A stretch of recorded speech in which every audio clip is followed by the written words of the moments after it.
Ah, hello, good morning or good evening, blah blah blah. Sorry, this was meant to be a full day of streaming, but I had to do some work last night, and then that made me go to bed late, and then I woke up late, and I can't stream for very long today because it's already 5 p.m. and I've got shit to do tomorrow. So you know how it is, you know how it is. So I'll probably be streaming for 5, 6, 7, God, maybe 2 hours. I'm sorry guys, it was supposed to be a full day of streaming and I just have shit to do. It's been busy. It's been busy, as you guys know. So, luckily everything's been fixed on my PC since yesterday. Nothing is broken anymore. So, I will just work to my full capacity today, hopefully. Do what I can do and get as much done as I possibly can for today. Alright, so I'm gonna put on music and we're gonna work.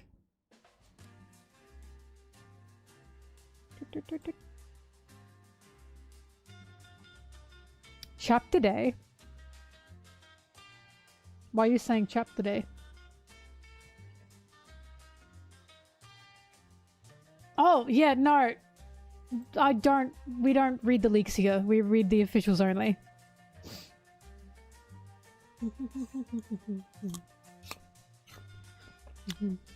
Hence why, do not talk about the new chapter.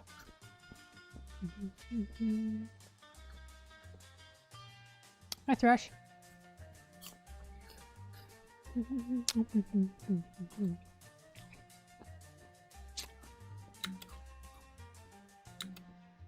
What am I chewing on?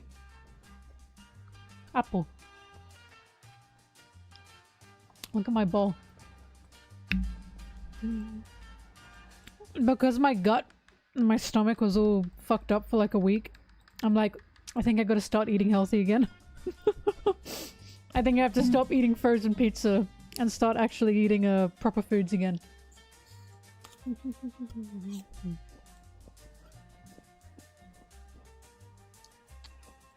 Yeah, big chapter review after the Kuma video for sure.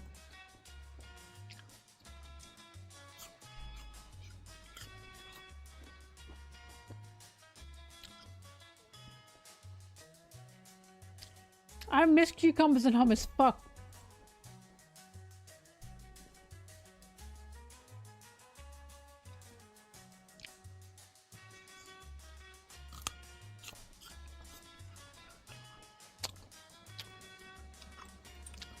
Oops.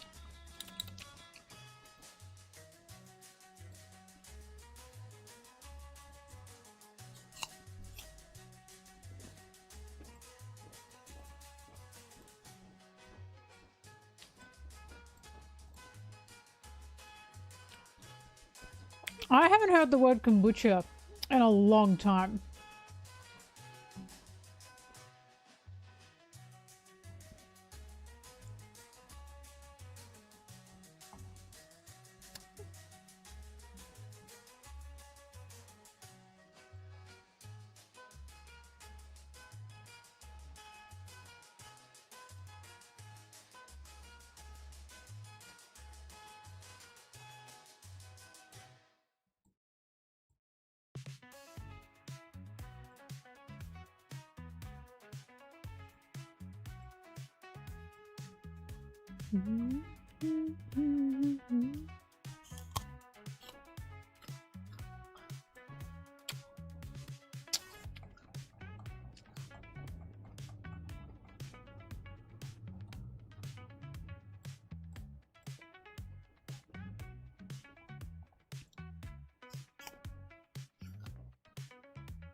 Shanks gets an info card at the start of a lot of volume covers, but not all of them.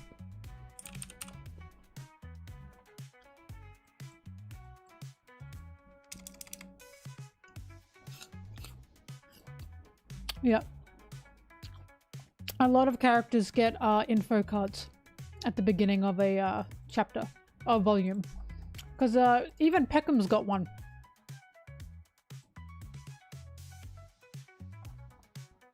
When Peckham's was introduced.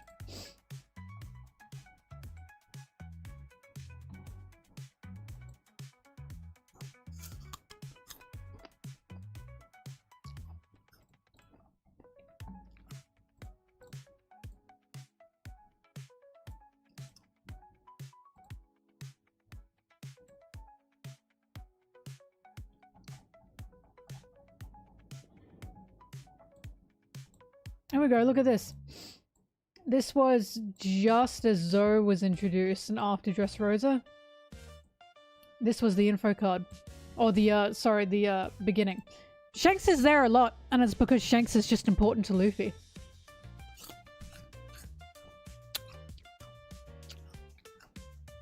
They hate to see it. They hate to see it. But it's always there. It haunts some people, this. It haunts them.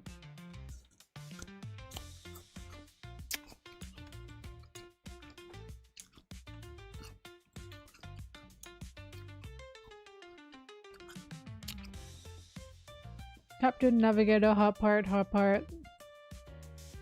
Former Gov Scientist. Kinemon's son, liars.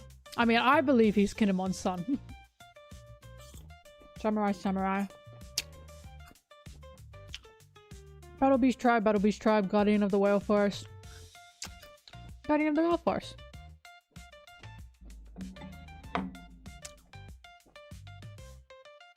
Captain of the Redhead Pirates. I found out, by the way, because I always tell you guys my most hated misconception is that Zoro's the first mate. It's just such a big misconception, it actually drives me nuts. And the dub recently, I got sent it by an oomph. Hi puppy! I got sent it by Oomphy. By Mutual. The dub recently fucking had Lucci call Zoro first mate. In Egghead. And it's like, Lucci never said that! What are they doing? Lucci never said that. Lucci said that Zoro was second to Luffy.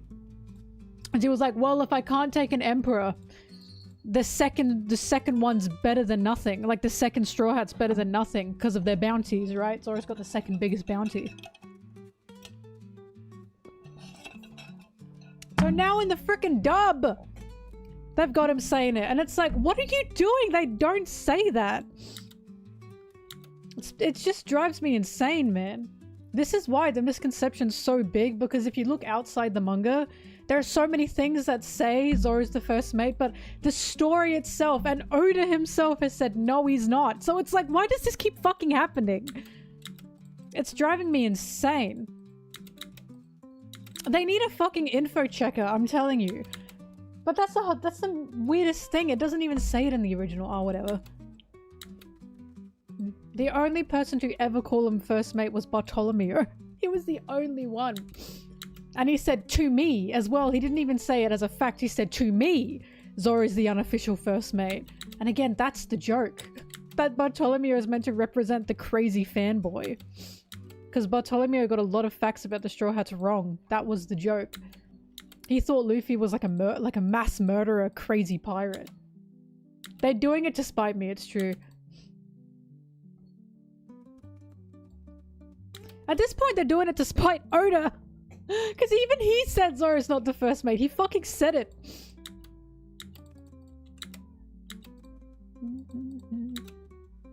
I wonder if Oda regrets drawing that page with all the seconds on it. All the people he thinks as of second. I wonder if he's like, oh my god, did I make a mistake?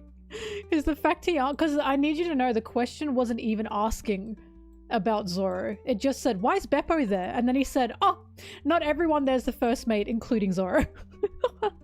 I think he said, please guys, please, why do I have to keep telling you this?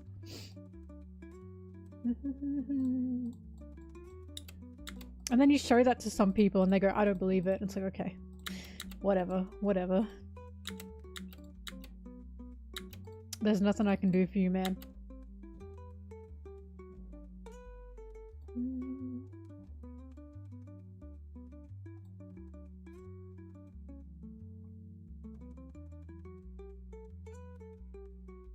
The Vivi card doesn't even say that Zoro is the first mate. It says Killer is, but that's not true either.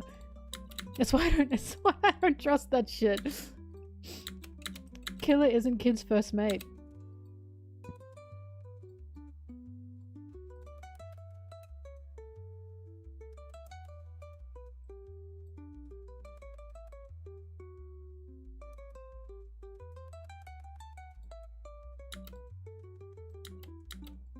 They're besties.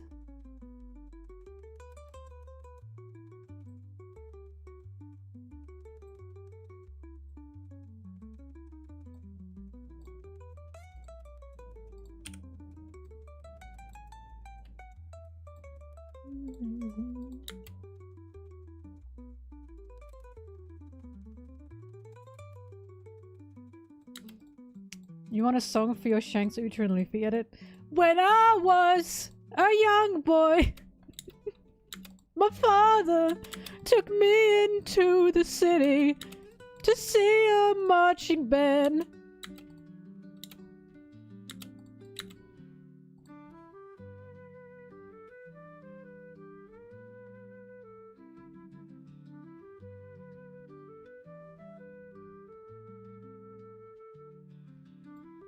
Something else that's like super quirky about One Piece. I just love One Piece because it's so quirky. Kuma's ears aren't ears.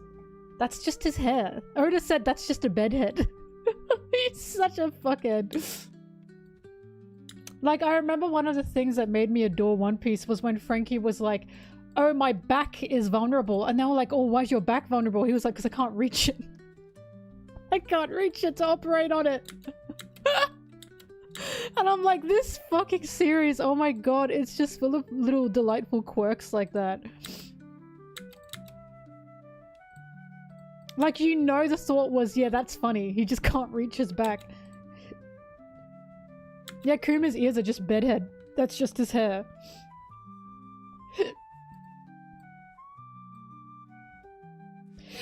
Oh god, ow.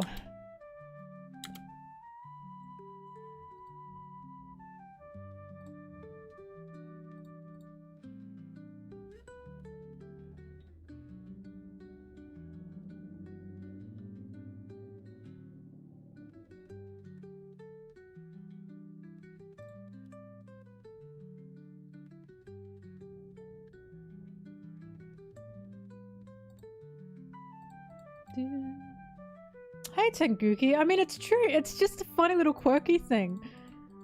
It's just like I didn't think of that, how silly. Like, it just makes me smile. Howdy do, boys! Like Sanji's eyebrows. I mean, at the beginning it seemed like they were just curly for no reason, but now there's a reason. Because he's mutated. You know what's crazy? When I say, like, Sanji's clearly got curly eyebrows because he's mutated, and people say, where did it say that? And it's like, it doesn't have to say it. Him and his siblings all have curly eyebrows, while his mother and father do not. Because so many people say, what, weren't Judge's eyebrows curly? No. They were not, at least not at all like the kid's eyebrows are, at all. Not only that, his eyebrows shift whenever he mutates now. It's very clear his eyebrows are like that because of mutation.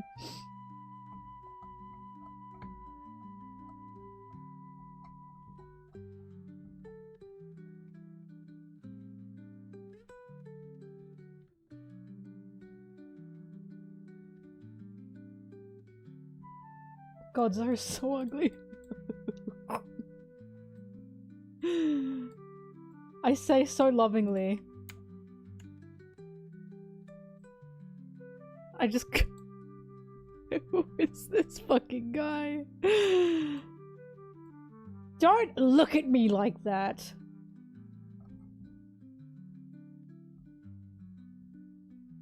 The forehead vein's devious.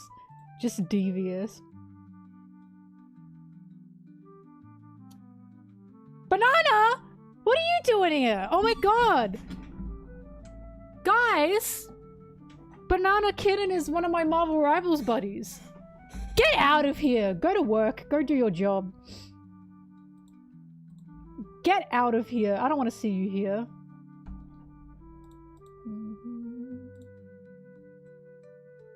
Banana.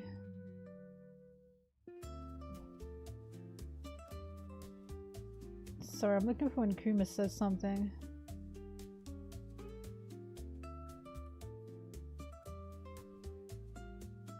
Youch.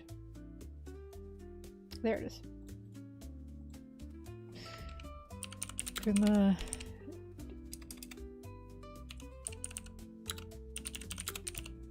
484.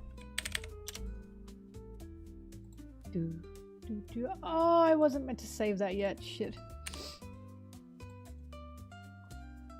It's saved as a JPG. Horrible.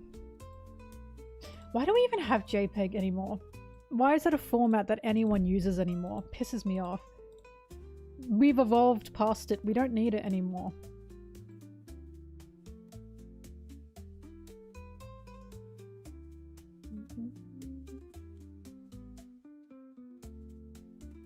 Do I look like I know what a JPEG is? The new King of the Hill is so good. I was so happy that it was good. I was really scared it was gonna be shit.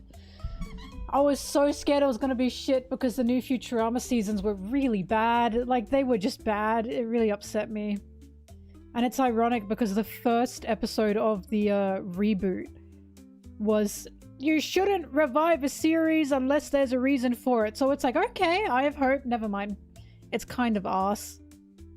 Every single episode is already outdated because every single episode was addressing something that happened in the year they were making it, like very specific events in the year. And it's like, that's a one-way ticket to outdatedness. It's like when you show the real life president of the time, American president of the time in a series, you've now dated your show significantly. It's now going to date poorly. Like every single series that shows the real life American president of the time, you've dated it. I just don't think you should be doing that. Otherwise you like you have to make a fake president, you know?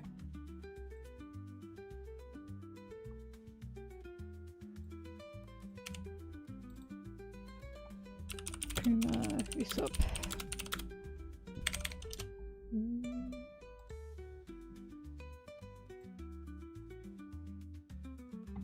Yeah, like South Park. South Park and Family Guy both do it.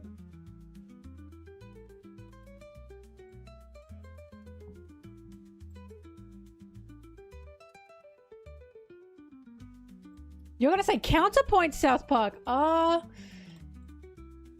I think South Park didn't date very well with the season that they had. Only because they didn't have the... I guess it depends, because I didn't like their season where, what's his name? The teacher became the president.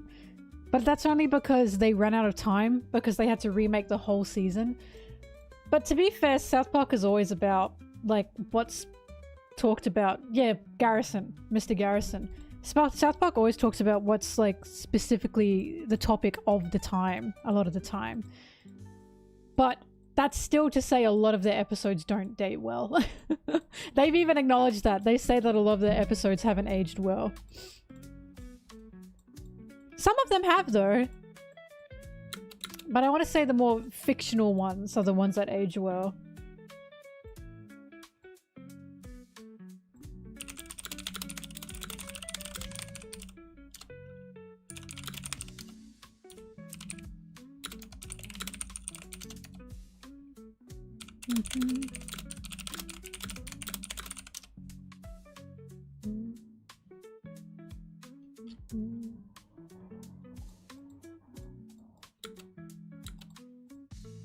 But all this to say the new Futurama seasons did not. They just also weren't funny. It made me sad. I was reading what other people were saying about it. And, Yeah!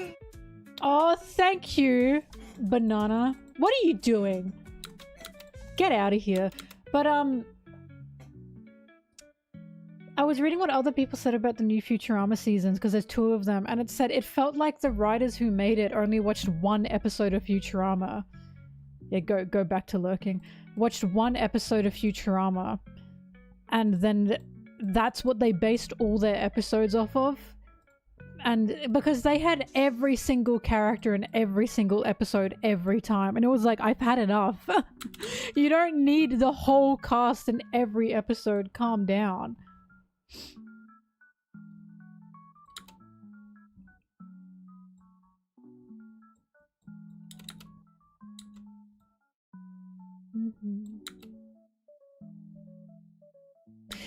Ouch!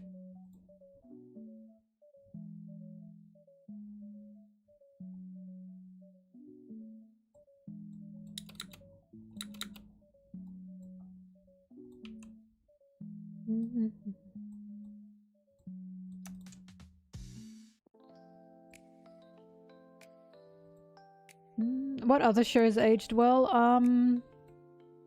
Simpsons! Like, not all aspects, obviously. Like, Apu obviously has not aged well. But I was watching some of it last night. Or the night before last night. It's still really funny. It's surprisingly aged better than I thought it had. But like I said, not all aspects. Some aspects have.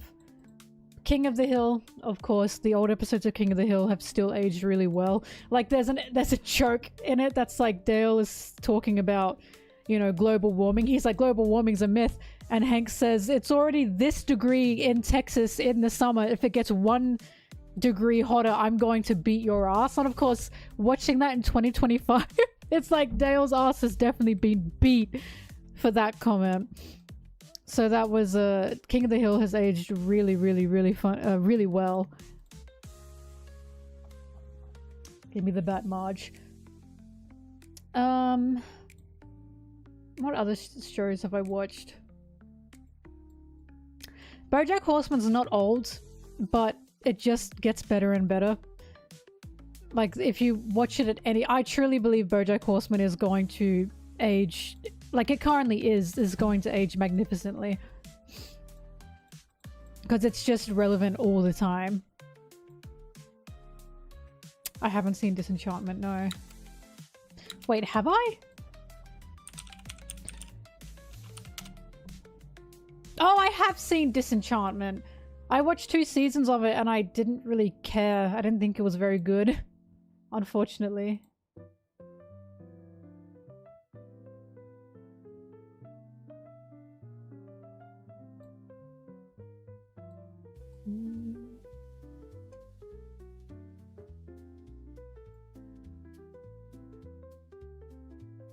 Haven't seen the new Simpsons. When I say Simpsons, I mean the old Simpsons.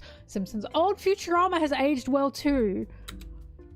Old Futurama is funny. To shreds, you say. Old Futurama has aged really well.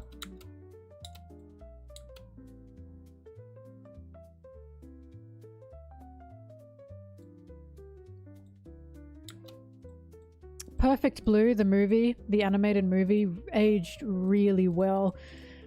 I feel like Perfect Blue and its discussion on like celebrity and idolization culture only gets more and more relevant, honestly.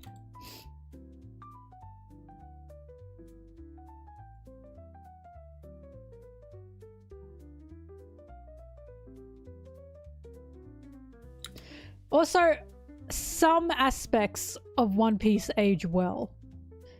Some do not, and I know you guys know what I mean by that. Some age really well, some do not. I even said it in my One Piece video. The first one I ever made, that sometimes you watch One Piece, it feels like 10 progressive steps, and then you watch one part, and then it feels like you've gone backwards. Sometimes you go very far forwards with One Piece, sometimes you go very far backwards. Such is the nature of One Piece.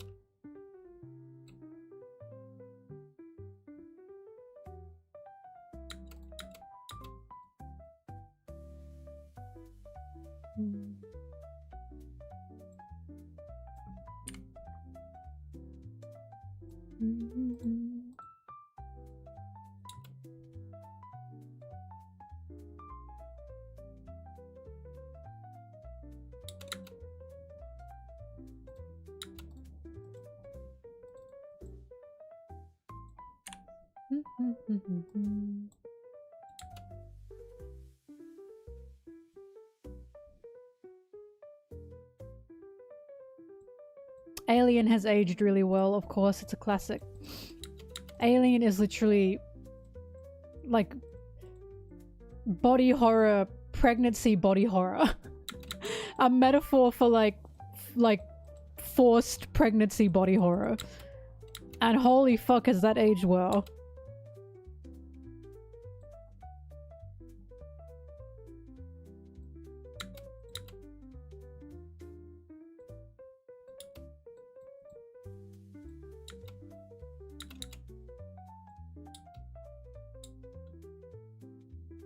Nah, if Simpsons ended, we'd know.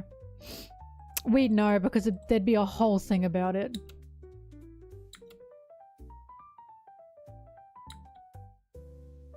Wait, are you talking about Rick and Morty or... Oh, I watched the new... Sorry, we're talking about Rick and Morty. I watched the new season of Rick and Morty. I think I talked about this. Season 1 and 2, again, while all the jokes... Because some of them aren't all, like, fantastic. Well, a lot of the jokes, I think, are kind of eh. Season 1 and 2 was really funny. Season 3 is when it started going downhill. What season? Are we on season 8? We're on season 8. Season 3 is when it started going downhill. Season 4, 5, and 6 and 7 were not that good.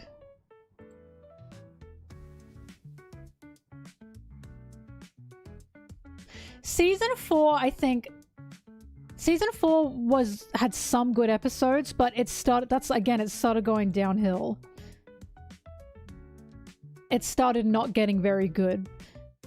And then season 5 wasn't very good. Season 6 wasn't very good at all. Season 7, I remember being bored out of my mind. The new season is surprisingly good. I was shocked. And I saw, I think, Stephen Poole, I think he said. I'm so sorry if I got that wrong, Stephen. The guy who translates One Piece, he said he got like insider knowledge that apparently the new season was good. And that's what had me interested. So I watched season 8. It's funny. It's actually funny. You still get those moments of, oh god, sadness of intelligence and blah blah. You know, like that really like morbid, fourth wall breaking, like pessimistic type of humor that we're just kind of sick of now. You still get some of that, but it's not at all like it used to be. I don't know who they got writing on the new season, but it's definitely gotten better. At least I thought so. I did enjoy majority of the episodes in season 8. I think there were 1 or 2 episodes I didn't care much for.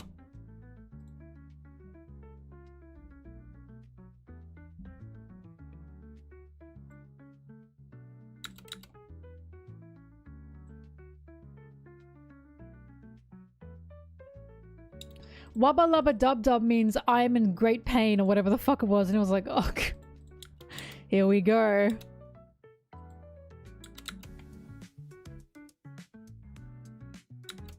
I'll never get over the speech he has to Beth when he's like, you're sad because you're smart and you're smart to realize you should be miserable. And it's like, shut up! Oh my god. Shut up! You're not sad because you're intelligent. You're sad because you don't want to change anything. Like, calm the fuck down. Unless you're depressed, of course, but they're not saying you're sad because you're depressed. They're saying you're just so intelligent. And it's like, that's... oh, shut up. Do, do.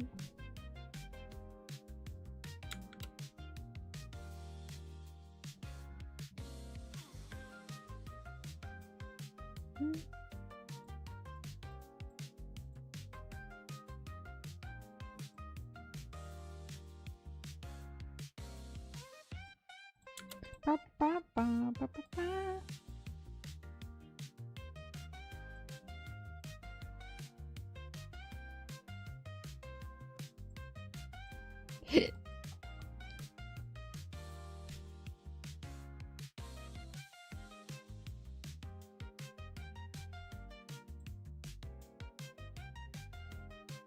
Do, do, do. God, one of the worst seasons was with the incest baby. Like, it's just not funny. It's like, it's just uncomfortable to the, like, it's not at all funny anymore. Now it's just uncomfortable, and it's like, I've had it. Like, I get there can be humor in uncomfortableness, but it was just so much that it's like, I don't think it's a joke anymore. Like, what is it? The writer's thinly veiled fetish or whatever the fuck it was. It's like, I don't think this is a joke anymore. They're making too many jokes about it. I don't think it's a joke anymore. I'm not an idiot. I think I know what's going on here.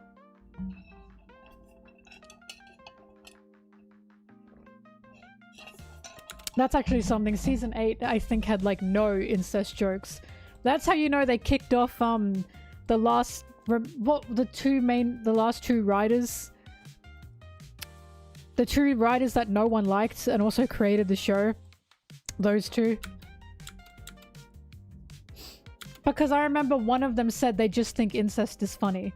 And it's like, again, I can see where humor can come from there. I get where the humor can possibly come from. But it gets to a point. It gets to a point. You're writing too much of it. You're writing too much of it. It's not a joke anymore. It is not a joke anymore.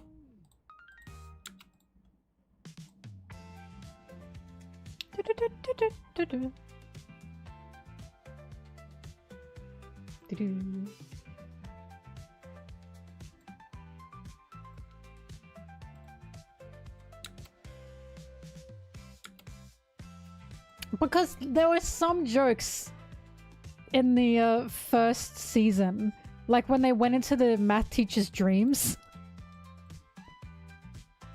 And Summer was there, and Morty and Rick were going, ew, ew, ew.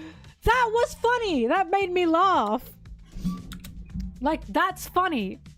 I cracked up because that was an awkward situation that they were, like, actively going, ew, over.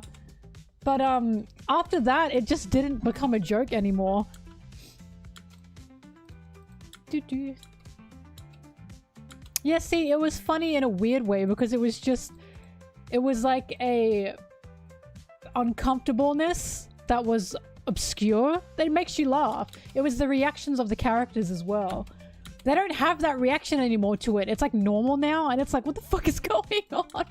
But they don't have that anymore. Season 8 didn't have any of that, and I was like, oh, thank God. They finally realized what the problem is. Like the dragon episode.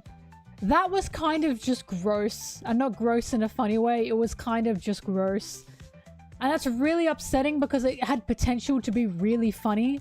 Like when the guy used the spell of 1,000 kicks or something. That was funny. That was funny. But the rest of the episode was just gross. It wasn't funny.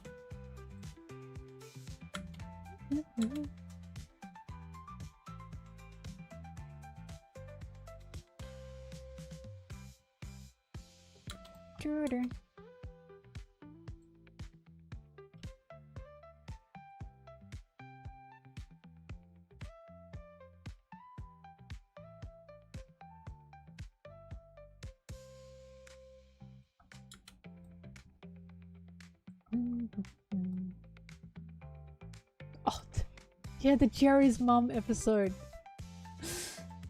See, it wasn't a joke anymore. It stopped being a joke, and it's like, no. This is too much of it. There's too much of it.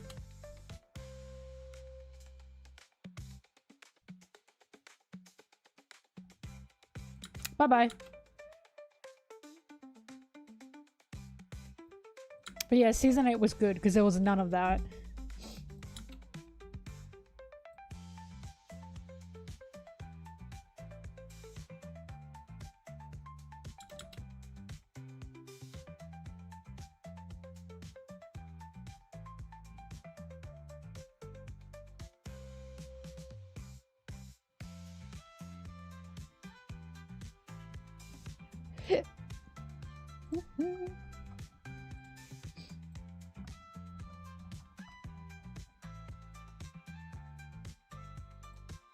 Konkatsu.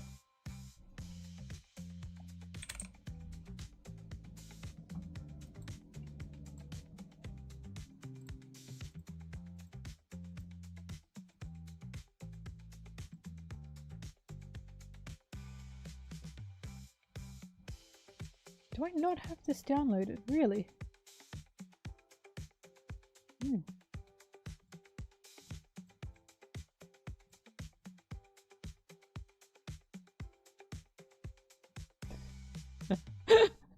That wasn't an episode, that was the end.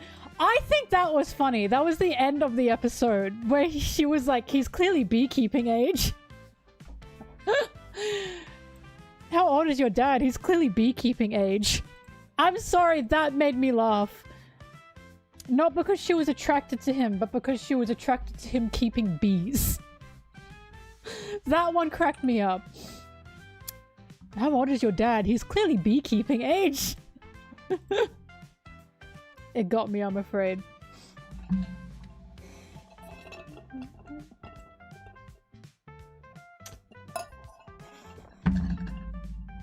Bum, ba, ba, bum.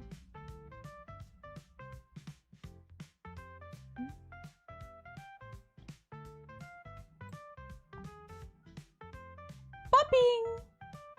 What?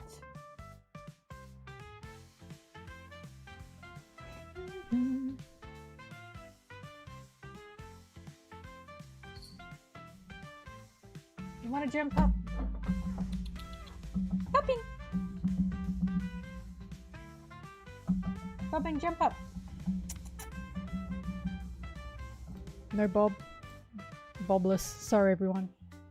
You don't want to jump up, Popping. I don't want to bend down and grab her because that's too much work for me.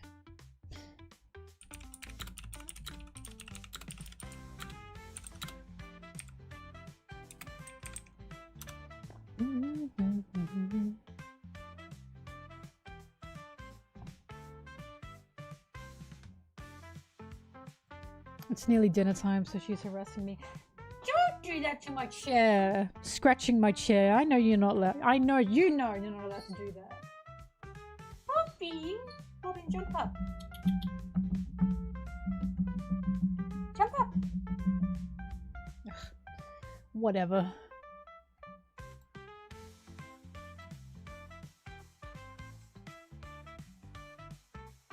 That was the snake episode too. But the funniest part of that episode was snake jazz. That was the funniest part of that episode.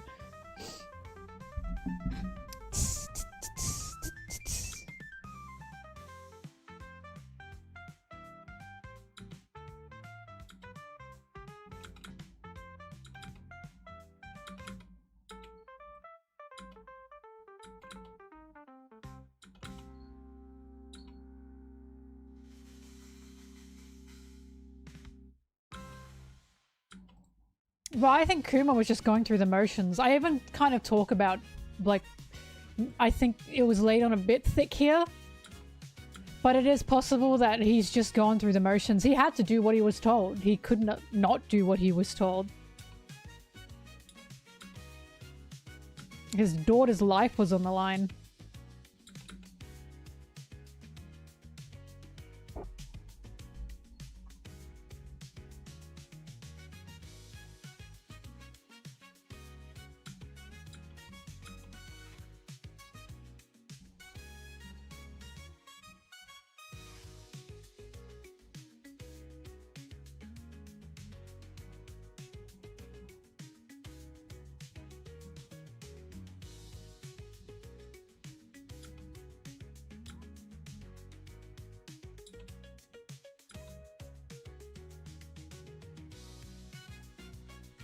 Blueberry's digging in her butt.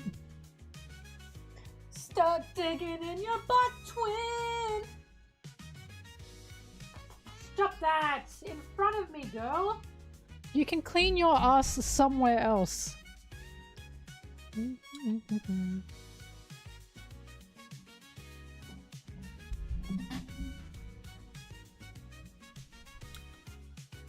Who's the best bear in One Piece? It's Beppo. You idiot. It's obviously Beppo. Oh my god. I could never pick anyone but Beppo.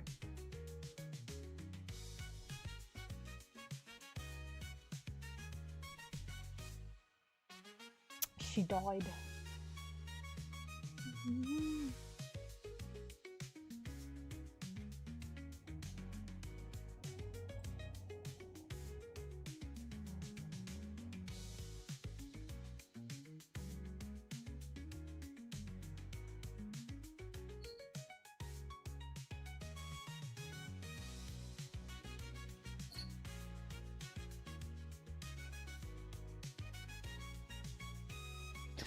Man, back in the day, we had shit like YOLO and swag.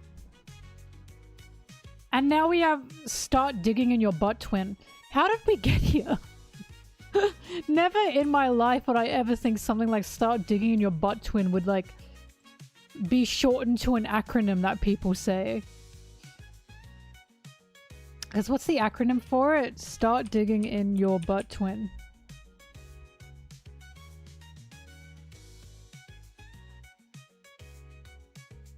Because whenever I see that acronym, I always struggle. I always think it's like shut the something up. And I'm like, I don't understand. And then I remember, oh, it's start digging in your butt, twin. And I'm still not fully sure what it's supposed to mean, because I'm old. I assume it means you're like talking shit, I suppose.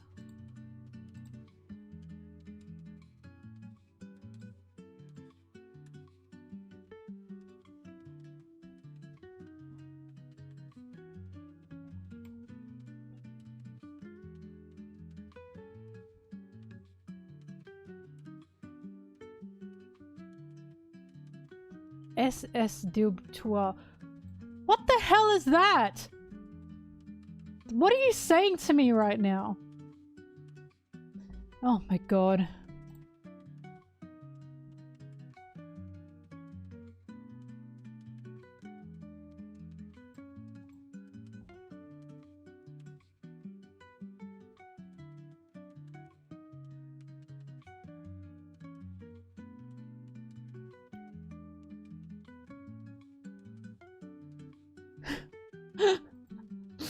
I don't know anymore. I'm really bad with acronyms. I have this peeve. It's a horrible, horrible, horrible pet peeve. When someone uses an acronym on me that they think is like global, and I have no fucking idea what they're talking about. My oomph did it to me yesterday. They said they want to be RDJ so bad.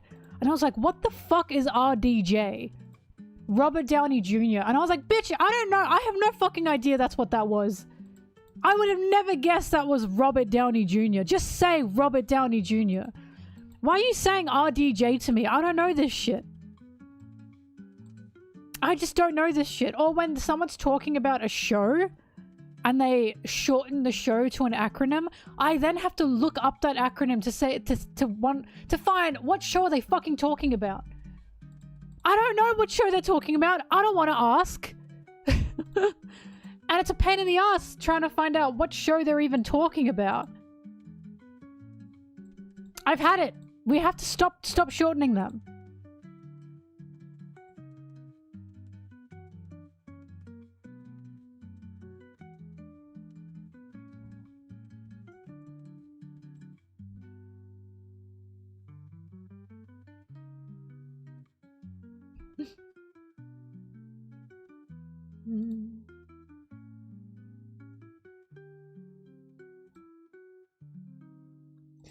Does shut your bitch ass up, is that what Shibao means? S-Y-B-A-U? Is that what it means? Shut your bitch ass up?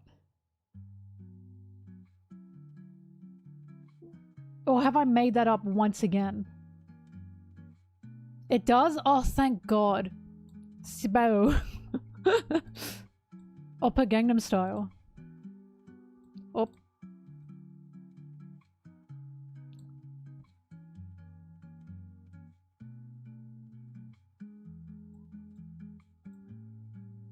See, I fuck with shut your bitch ass up. But sometimes if I see an acronym, in my head, I make up what it means. Because I'm like, I can figure this out. That's how I came to the conclusion of so much hate. I always read SMH as so much hate, not shaking my head. I always read it as so much hate. Because it made the most sense. It made the most sense to me. And why I see the little text emoticon heart as an alien making a happy face with a kitty mouth.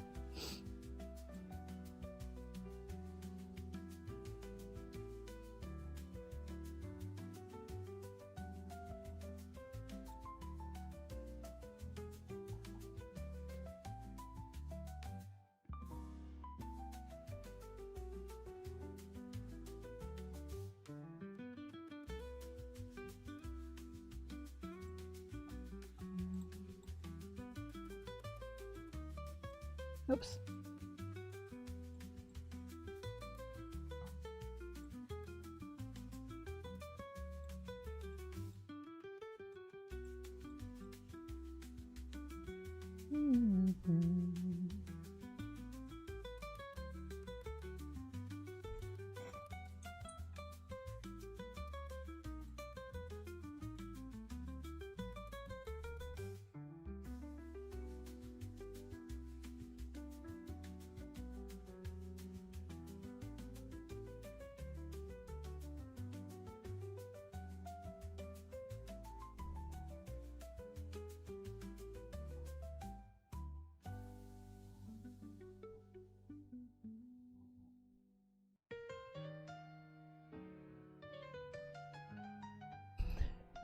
I just remembered, what's like Tony Hawk's Moving Castle or something? What's the name? How? Ow? Question mark? Oh. I just remembered that stupid post again.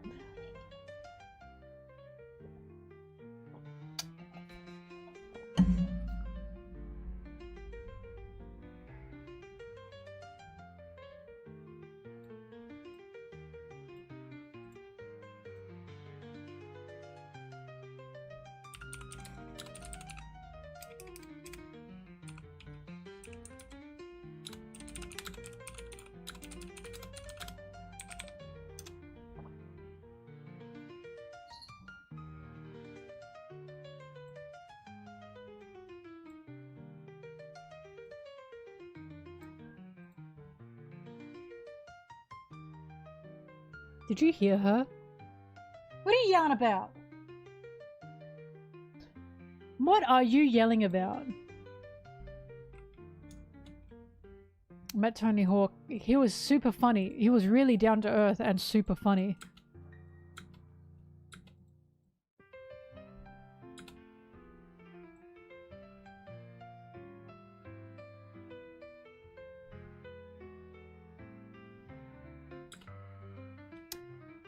Doop. Doopy poop poop. Doopy dope poop. Do you know how many people say, well, that's how we know Zoro's not serious because he didn't put his bandana on? And you know when I always say back to them, and why do you think he didn't put his fucking bandana on? Because he's not serious. And I always say to them, think of the situation he's in. Lucci would have run off and fucking killed everyone. The island was about to blow up. There was insanely strong haki on the island because of the elders. He was being begged to finish up, to run, right? They couldn't leave because Zoro was there with Lucci. And it's like, you seriously think he was just not taking it seriously? Because why should I take this seriously? The guy who famously always protects his crew, doesn't want anything bad to happen to his crew, is playing with Lucci in a situation where everyone can die in a fucking instant. And I always say to them, you seriously think the reason he didn't put his bandana on is because he just didn't want to take it seriously? No, bitch! Because there's a fucking mental block happening. He's clearly not going all out because he doesn't feel he can go all out for some reason.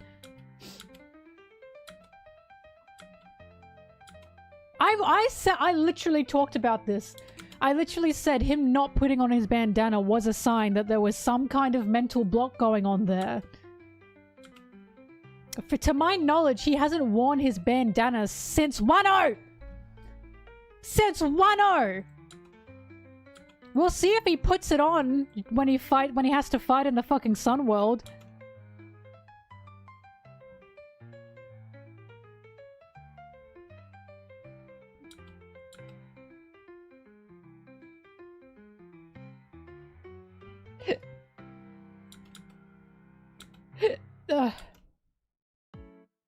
It's multiple reasons. He nearly fucking died in 1-0. That scared the shit out of him. It's just very obvious. He saw the fucking Grim Reaper. Like, that has scared him. He is scared. No matter how many times I say it, people don't want to believe it. But if I were face to face with death, I'd be fucking scared after that.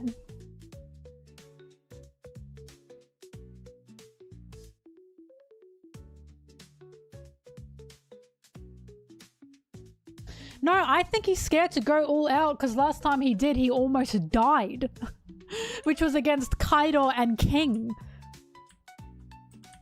Because you should, like, in any moment where you need to win in a situation like Zoro was in, his pride is not getting in the way of needing to win that fight. You know what I mean? It has nothing to do with, oh, I shouldn't have to go all out. He should be going all out because he needs to win this fight immediately. He was in a very tense situation with Lucci. He was the reason they couldn't leave the island. Like, Lucci even says that. And then Zoro says, Baba, not true, not true. And then Sanji says, where the fuck is he? We can't, where is he? We can't leave. And then when Jinbei says Zoro's still fighting Lucci, Sanji says, still? He's still fighting him because Sanji knows Zoro's better than that. He knows that Zoro should have been done with Lucci already. So Sanji's like, what the fuck is he doing?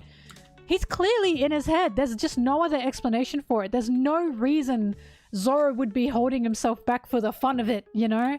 Or for any prideful reason. It's because the last time he went all out, he nearly fucking died. So he's clearly starting to hesitate because he's like, last time I did this, I was out for a whole week. I was unconscious for a whole week. I nearly fell off a cliff. Frankie had to get me. Like, I saw death. He's thinking, I saw death last time I had to do this. Bitch, he's scared now.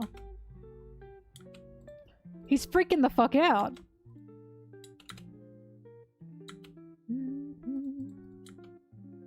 Like, he didn't even put his bandana on when he was fighting the, Seraphim. There's clearly a mental block happening here. And we know he had access to his bandana because it was on his arm. So there's a mental block happening. And now it's even more for sure to me because he didn't even know he had Conqueror's Haki. Which I said! He didn't even know he had it. And, oh goodness. Well, that's terrifying. But, he, no, I lost what I was talking about. Oh, he didn't even know he had Conqueror's Haki, and we know that that's fucked with him. Because, Gaban said to him, what the fuck is wrong with you? And he went, oh, sorry. It scared him.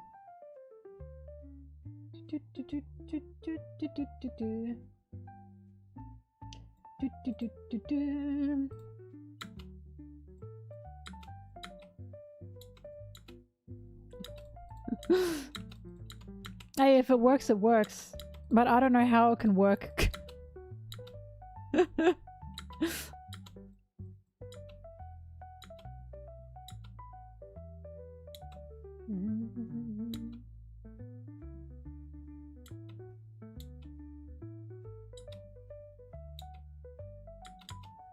I bet that's a message that Sanji would get. Sanji, soon you'll be pregnant with triplets. What? The universe is screaming. You're ready for them, Sanji. You're ready for them. Trust me, my crystals say so.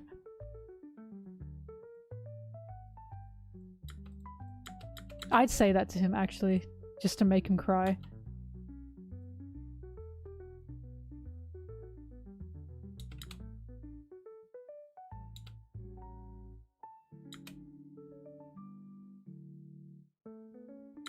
You know what I found out? I found out stuff like twins and triplets and quadruplets, blah blah blah, that's genetic.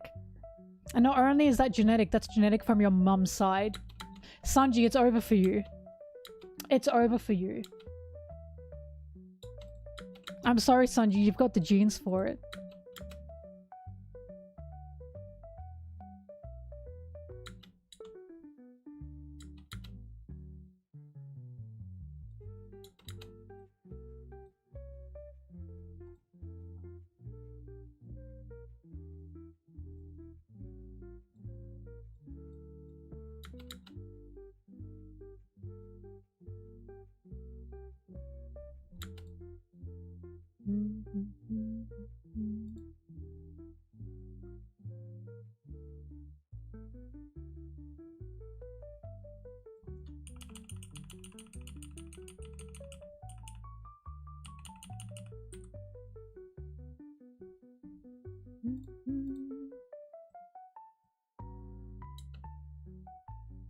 Oh, he's moving a bit too fast.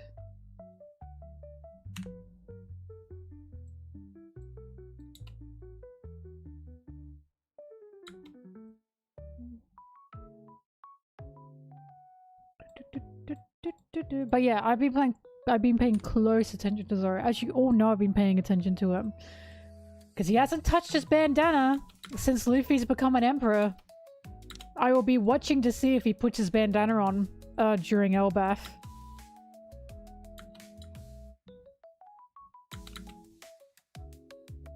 Because I'm going to laugh if he finally figures out how to use his conquerors and then he puts his bandana on.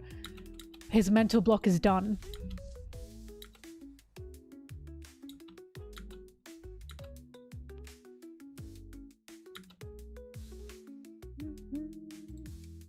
Morning.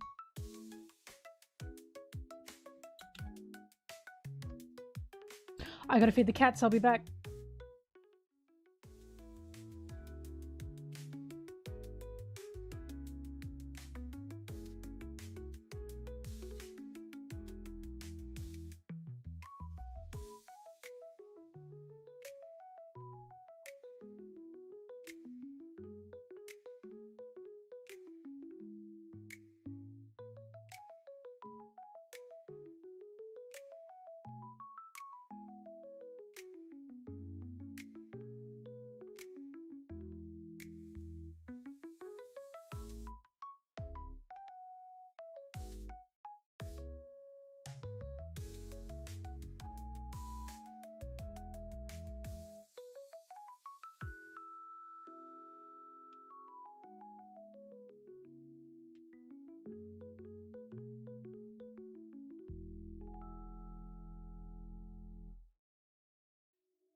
Howdy do, boys.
I'm back.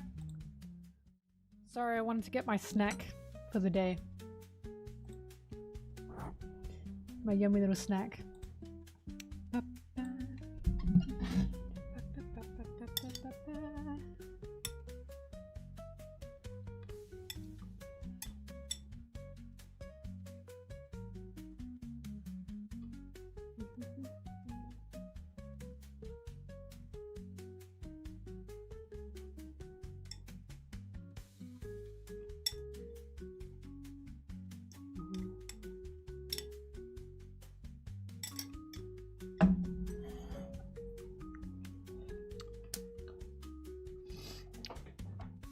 I was actually thinking about this while I was chopping up my strawberries.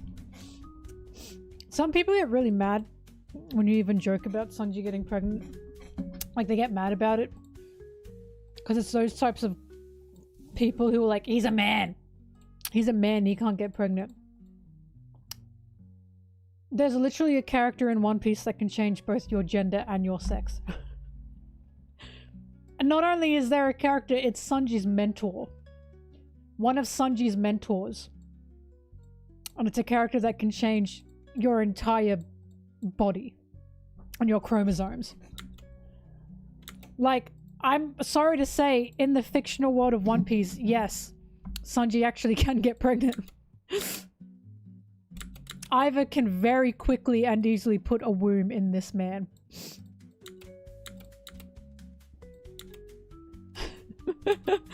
Because, Banana, Sanji's pregnant. Have you not seen it? You probably haven't. Sanji's pregnant. Zoro's been locked in.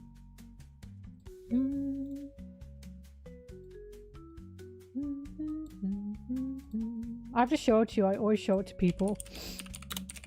This was the official One Piece Instagram. Sorry, I'm opening a Vegas file. Give me a sec.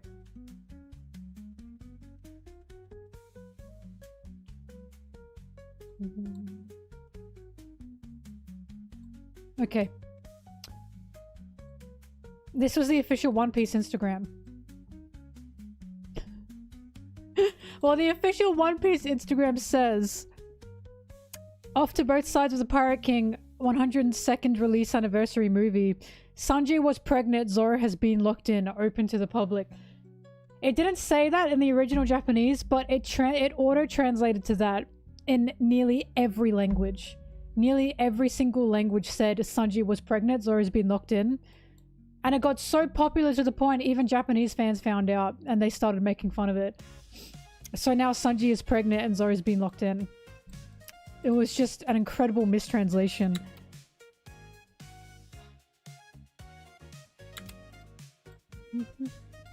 I remember waking up to all the Sanji pregnancy jokes and I was like, why the fuck is everyone joking about Sanji being pregnant?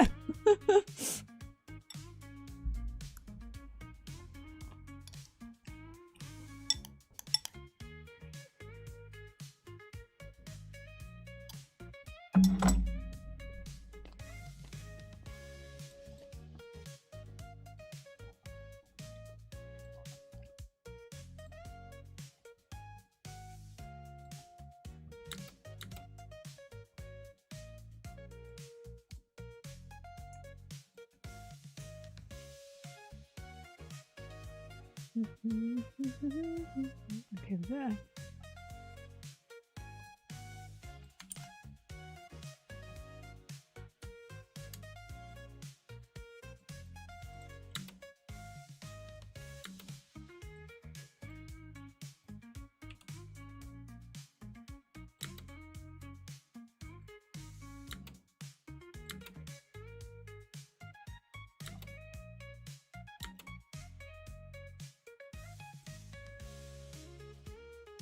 He moaned at least this loud.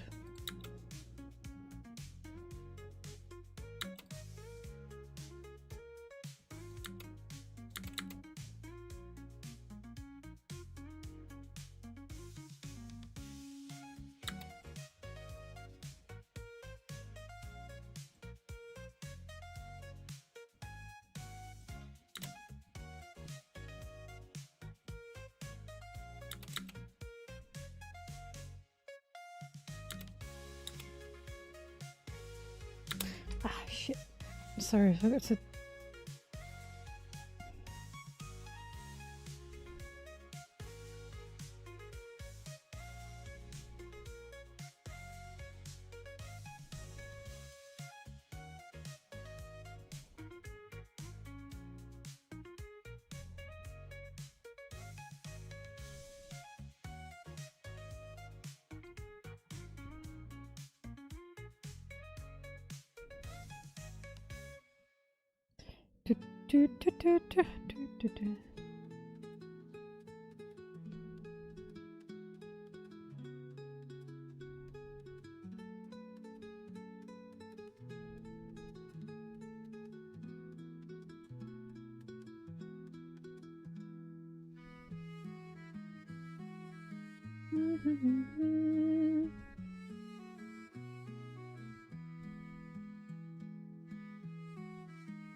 Oh, dropped it.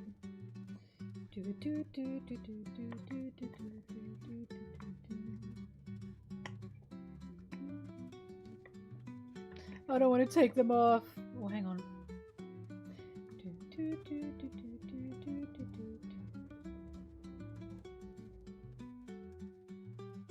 Am I getting them somewhere? No. This is the other way. Ah.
Ah, I know I had this page.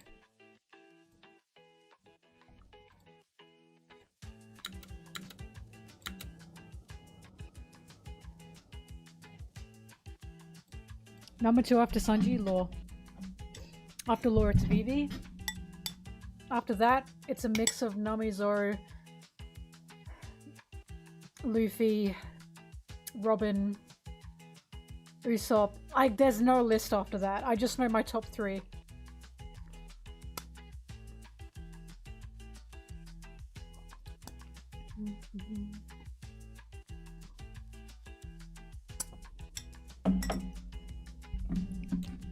Like, I don't have a least favorite.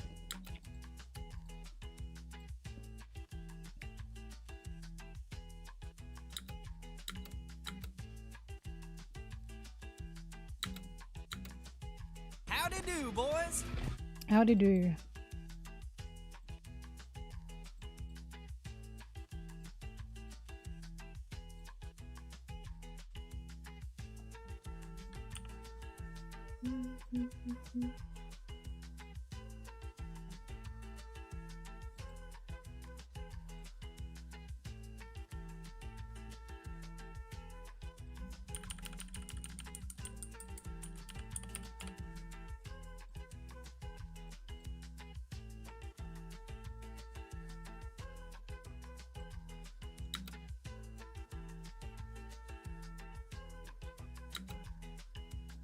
What?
I love Law because he's gap mower.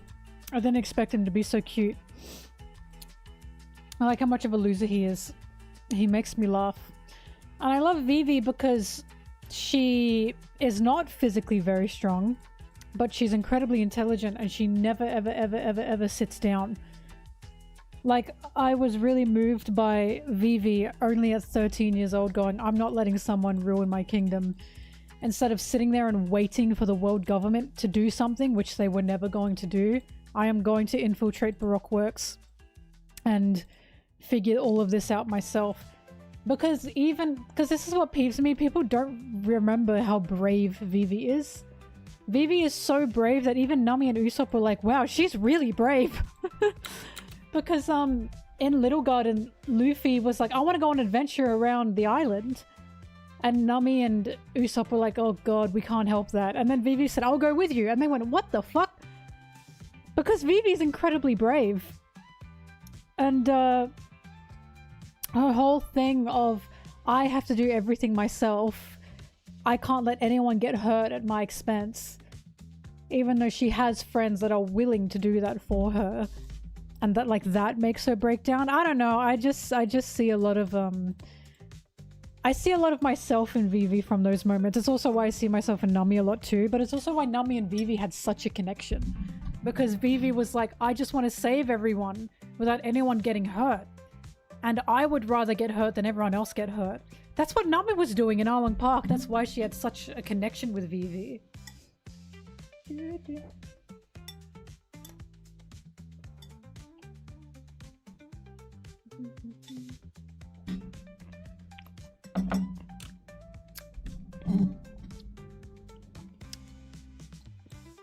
Vivi is very similar to Luffy. I always thought that. I always thought Vivi and Luffy were surprisingly similar. And how they're both pretty rough and tough, and how they both love adventure, and how they're both very brave. And how they'll both do anything for the people they care about. Anything. For the things they care about, right? It's just they were raised in different environments with different expectations. So of course they're going to look different on the outside. Because Vivi still has that sense of responsibility. Like if I look at Vivi and Luffy, I see that Vivi is a more mature version of Luffy.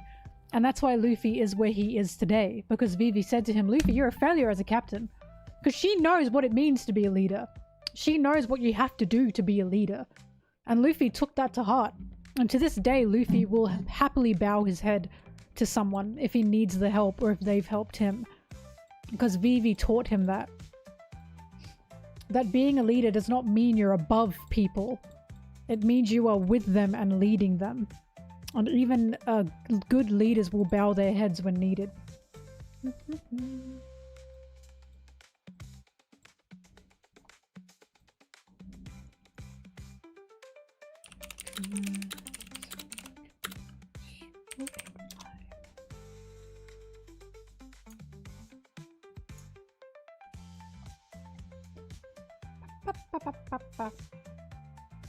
I played a bit of Pirate Warrior 4.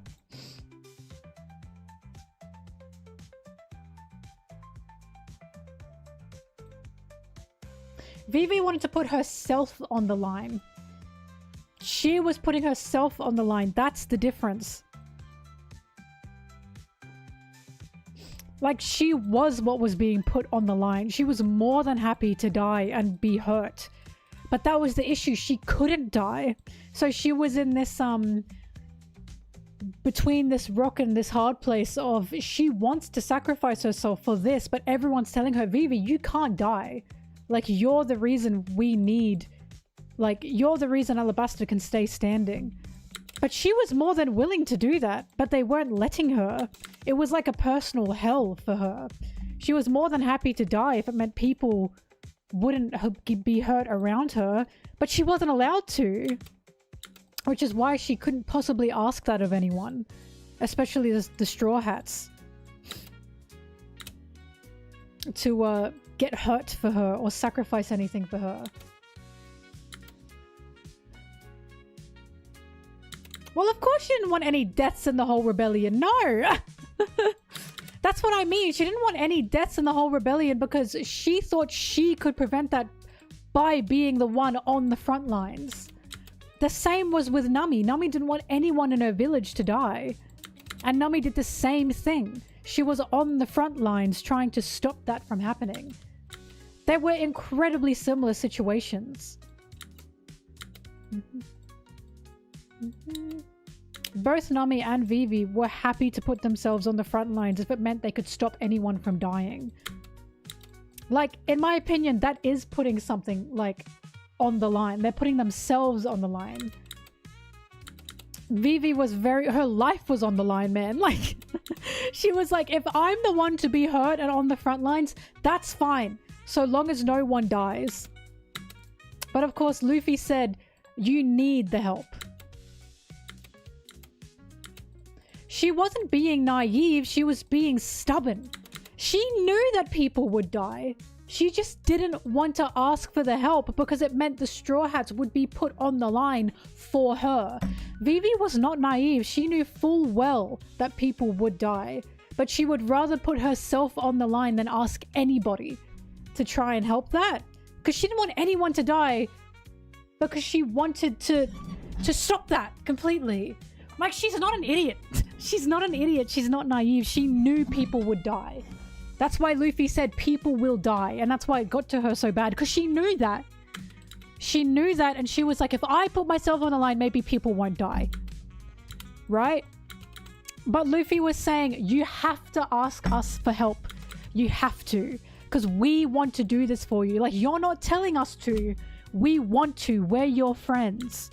That's where Vivi's stubbornness came from. She didn't want anyone to sacrifice anything for her. Nothing. She hated when people did that. Because it hurt her. Because she was like, I'm not this important that this should be happening. I shouldn't be the one that has to survive solely over everyone. She didn't like that. But that's why Luffy and the Straw Hats were so important, because they were like, we're happy to do this for you. That's why Luffy saying to Vivi, I want to beat up Crocodile, was so important. Not, I want to beat up Crocodile for you. It was, I want to beat up Crocodile. He's literally saying to Vivi, this is what I want to do. What I want to do personally is beat up Crocodile. This is not just for you. I want to do that too. And that's why she broke down crying, because she just couldn't do it anymore. It hurts. It just hurts to realize you need that help. I just don't like the way people frame Vivi and being naive. I don't like that word for her because she's not naive. She's incredibly intelligent. She knows what's going on. She just wants to be able to do everything in her power to stop what is happening. As long as no one gets hurt. That's all she wanted. But she didn't realize that she has people around her who are happy to sacrifice for her. They're more than happy to. But she didn't like that. That's why she's like Luffy, because she's stubborn. Because Luffy was exactly the same with Ace.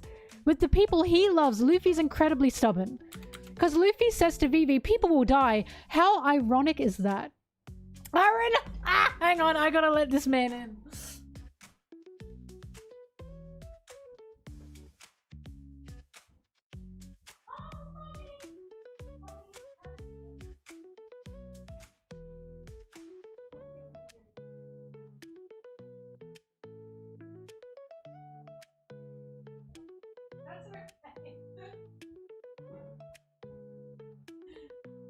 That's funny. Anyway, but yeah, how ironic is that? That Luffy said, Vivi, people die. And then Luffy can't accept death. Luffy can't accept anyone in his crew dying, which I do not think will happen, by the way. He can't accept anyone in his life dying until Ace died and he realized, like, this is something that he needs to just deal with, basically. He has to move through it. You know what I mean? Because, when Sabo died, because people say, well, Sabo died, blah, blah. Luffy did not deal with Sabo dying in a healthy way. Sabo dying, by the way. He didn't deal with that in a healthy way. He, like, refused to accept that Sabo died. And he said to Ace, promise me you'll never die. And that is an unfair, impossible promise. But Ace promised it anyway. Because what else can you do in that situation, right? He got high instead of mourning. Which is why when I look at Luffy and Vivi, I see such similarities. Both of them refuse to accept the death of anyone. They refuse to accept it. They have both accepted it now because of the things they've gone through, but they both refuse to accept it. They're incredibly similar. They needed someone on the outside telling them this. I bet if Vivi were there when Ace died, she would have done what Jinbei did in a very similar manner. Like, they would have very much helped each other if Vivi were there when Ace died. But they're incredibly similar.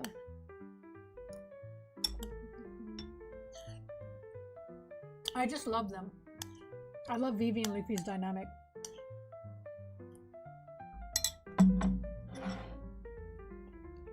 Not romantically, by the way. Just in general. I just really like their dynamic.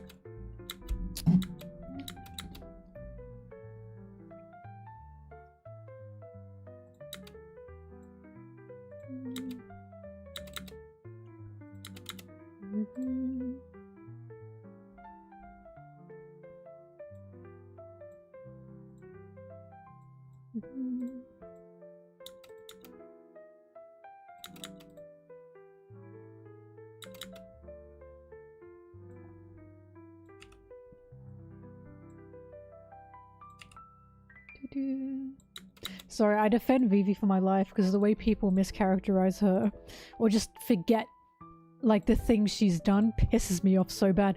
It's so ironic because I've seen people call Vivi a crybaby. And it's like, the whole point of Vivi, she never cried. She never cried. That was the whole point of Vivi. That's why Luffy was frustrated. Because you could see Vivi wasn't being truthful and honest. She was just shouldering all the pain herself. Not ever saying anything about it. And that was really pissing Luffy off. Because Luffy wanted her to like, let that pain out so they could help her. And it really pissed him off. This is why they fought. And when she cried, Luffy said, so princesses can cry too. He said, so princesses do cry. The whole thing was Vivi never cried. Even when she thought Igaram died, she didn't cry. She bit her lip until it was bleeding. And that's when Nami was like, holy fuck. Vivi's a very strong girl. She refuses to, like, move, basically. Yes? Oh! Ah! Yay, thank you! Guys. Cheese and crackers. That's my treat. Fuck yeah. Sometimes Aaron gets lunchboxes made for him, right? And sometimes these are in there and he doesn't eat them. So I get the treat. It's a rare drop.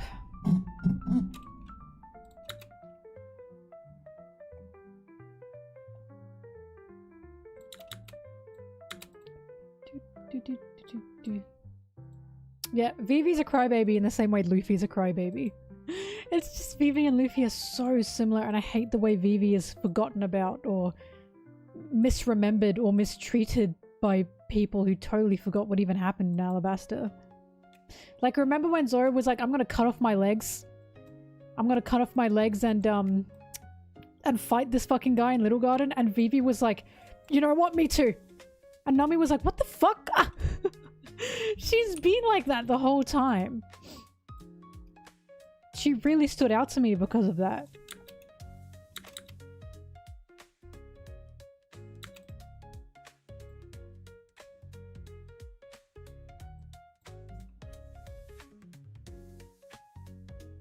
I mean, my favorite arc's Whole Cake Island. But I love Alabasta. Aaron doesn't hate these, he just doesn't devour them like I do. Ooh, too fast.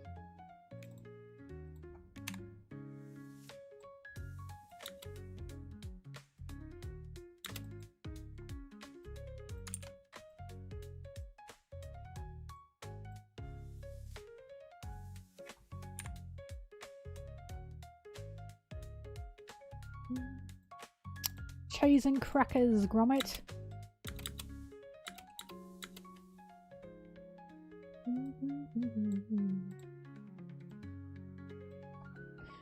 But it's just, I genuinely think the reason a lot of people don't like Vivi, or they treat Vivi the way she does, is because she stood up to Luffy. I honestly think that's the case. I think that pisses them off, that she said, you're a failure as a captain. How dare she? How dare a woman call out my goat straw hat monkey D Luffy, you know what I mean? Like, I just, because as always, if Vivi were a man, she would not get this level of mistreatment. She just wouldn't. I'm sorry. Like, she wouldn't. Like, if Zoro said to Luffy, you're not fit to be captain. Yeah, that's my goat. That's my goat. Vivi says it. What is she talking about? Like, come on. And she was right, too. That's what gets me. In that situation, she saved them. But whatever.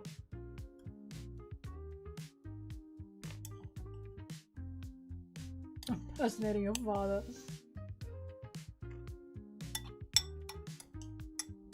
And what's funny is the recent time where Zoro did say, what's Luffy crying about? He's an emperor. He got met with boo. He got met with boo boo by Jinbe. Jinbe was like, what the fuck? Like, when Zoro says it, he's not being critical. He wasn't being critical and constructive. He was just being fucking mean. And we know he was being mean because, once again, he's reflecting that on himself. Whenever Zoro speaks like that, it's because he's mad at himself. And we know that because of Punk Hazard. I'm telling you, if Sanji were there when Zoro said that, in After Egghead, Sanji would have been like, man, what's the problem? What's going on? Because remember in Punk Hazard, Zoro said, Luffy, shape up! This is the new world! And Sanji said he's so hard on himself. Sanji said to our faces, Zoro being like this is him reflecting himself. Is him pushing himself. He's being hard on himself. He's not directly talking to Luffy at all. Even Luffy recognized that. And Luffy's really good at reading people. Like, if Zoro were right in what he said, Jinbei wouldn't have been like, what the fuck? Remember, Jinbei's the person that got Luffy out of his rut when it came to what happened to Ace. Jinbei's the person that got Luffy out of that hole. Sorry, I'm really trying not to make a pun there. You guys know what I mean. Jinbei's the reason Luffy managed to move and grow from Ace dying. So if Zoro was like, ew, what's an emperor doing? And Jinbei says, what the fuck? I'm sorry, I'm trusting Jinbei over you.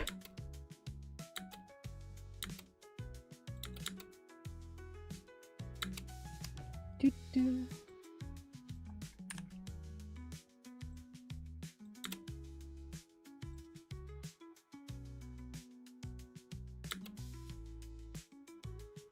Mm-hmm.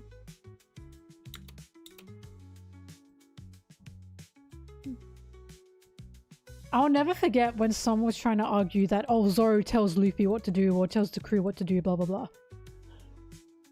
And they sent that scene of Punk Hazard. Because I have this theory. I love Zoro, okay? I love him. But a lot of hardcore Zoro Dude Bro fans are just insane. Which is fine, they love him. But I have a theory that whenever Sanji's on a page, they don't pay attention to him. They don't even look at him. I have a theory they don't even look at them. And this proved my theory. Because they sent me the page to show me, see, Zoro tells Luffy to shape up. He tells Luffy, like, what he should do. Hang on, let me find it. I have the page.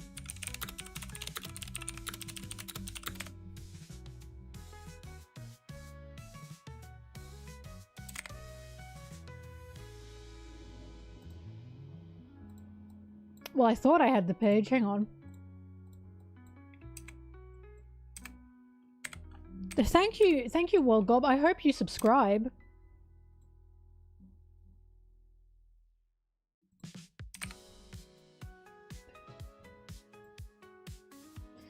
That's Dressrosa.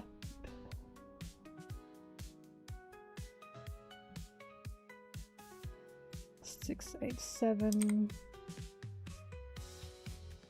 673. Okay, it's after this.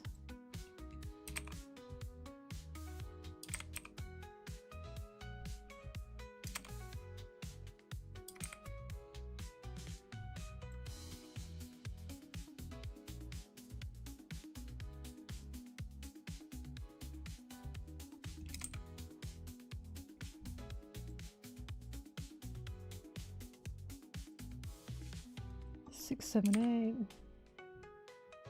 Okay, it's gonna be 6, 7, 8 or 6, 7, 9. Hang on, let me show you the page so you guys know what I'm talking about. It's either 6, 7, 8 or 6, 7, 9.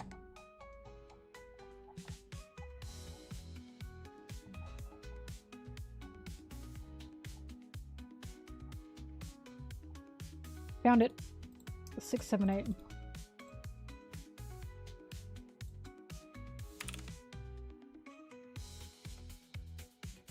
Let me convert it so I can save it and keep it.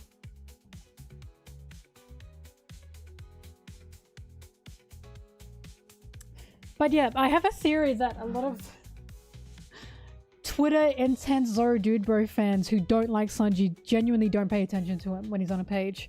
They just don't pay attention to him. And I remember telling this one guy, because he was arguing with me, and I was like, but Zoro just doesn't lead the crew. He just doesn't tell anyone what to do. He doesn't tell Luffy what to do. He'll give advice, but he doesn't tell him what to do. And they were trying to show me panels of CCC. None of them proved his point. But they and I even said to him, like, the only time we've seen Zoro, like, reprimand Luffy is actually Zoro talking about himself and being frustrated about himself. He's not reprimanding Luffy, he's reprimanding himself, but he's upset because he thinks he should be better, or he should be thinking better, or he should be stronger. And they were going, no, no, no, no, no. And then they sent me this page, which I will pop up. Luffy, Zoro, Sanji, manga page 678.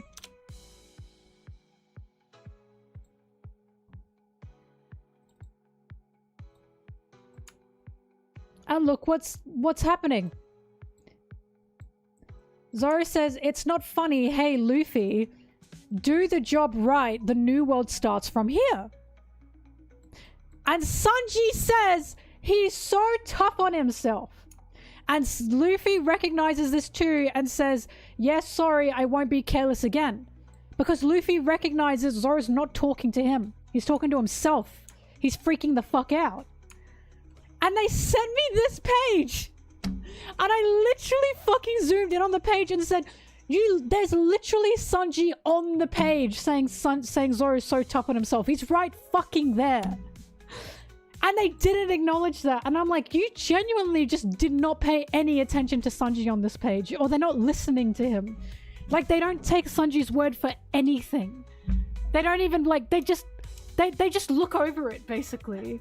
And I'm like, what are you talking about? He's right there telling us Zoro's yelling this about himself. He's yelling this about himself, not about Luffy. That's why Sanji is there saying that. I was befuddled. I was baffled, man. I could not believe it.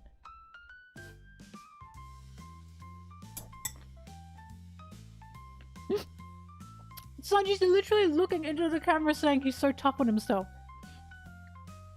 This is a moment of Oda looking at us and saying, see how this is actually about Zoro talking about himself and not about Luffy? He's using Sanji as a way to tell the audience Zoro's not actually mad at Luffy. He's mad at himself. He's freaking out. Hence why Sanji's saying he's so tough on himself. I couldn't believe it. I couldn't believe it when I got sent this page. And Sanji was right there in the screenshot. In the screenshot, man. They didn't blank it out to just have this. Sanji was there. And I was like, did you just ignore Sanji? What the fuck? Like, I was befuddled. I was baffled. I was like, he's right there. He's right there in your screenshot. I was just like, this is so weird. That's why I have that theory. But yeah, every time Zoro talks like this, he's not actually reprimanding Luffy. He's being hard on himself. Because that's how Zoro is. He thinks he needs to be better and stronger all the time.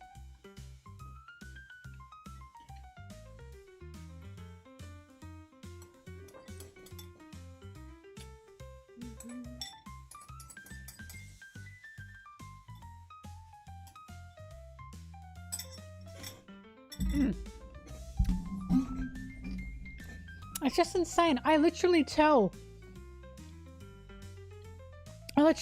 these guys Zoro's clearly anxious all the time. He's worried all the time. And they don't believe me? Even when I show them scenes like this, they don't believe me. And it's like, Zoro worries. He's a fucking worrywart. It's why he's like this. He's always anxious. And then they laugh at me for saying Zoro, like, has anxiety. He's got anxiety. And it's like, but he clearly fucking does.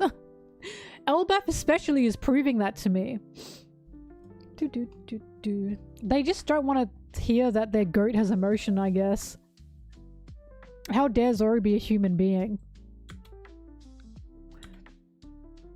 Like, you're a fan of this guy. I just don't get it.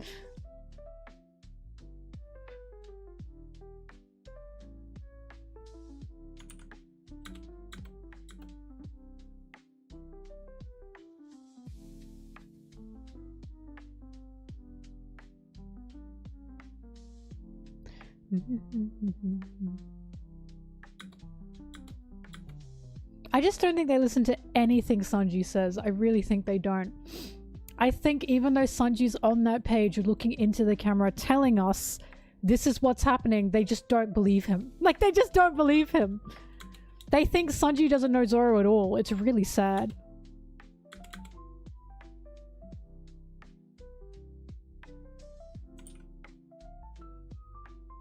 What the hell?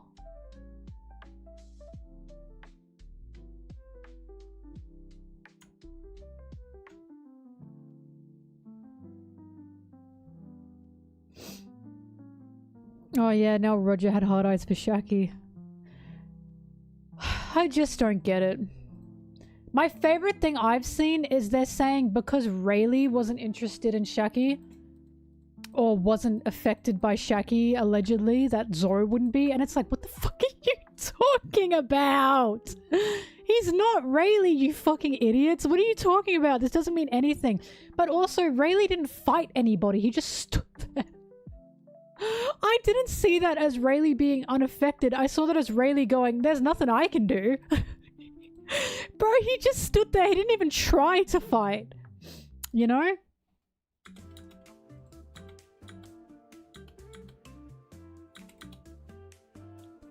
Mm-hmm.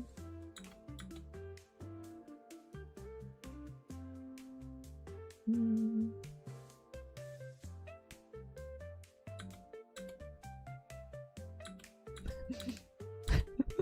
Sorry, I'm having too much fun.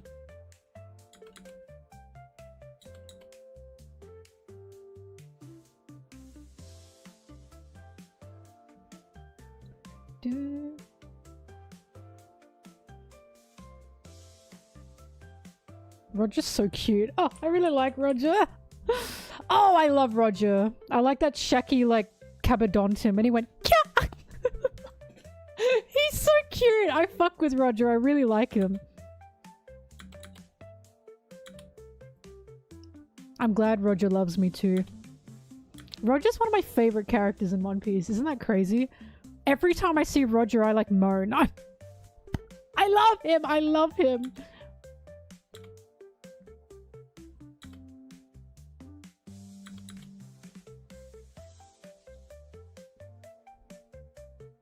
Horrendous comments from men for the One Piece Heroines anime that was announced. Yeah, that doesn't surprise me because a lot of men still think Nami is there to just be like fan service eye candy bait and to not have a character. And you guys know I'm the first to defend Nami because one of the reasons I even got into One Piece was because Nami was exceptional. Was because I thought that's what Nami was. Until I started watching it and Nami surprised me incredibly so. Like, I could not believe who Nami was. I just loved her. And I still love her dearly.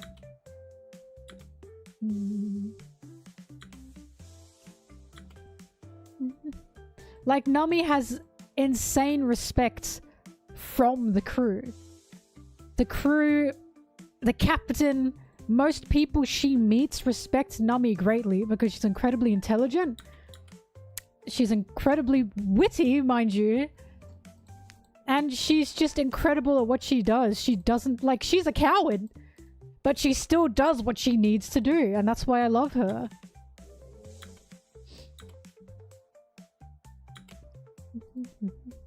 Zoro's fucking scared of her.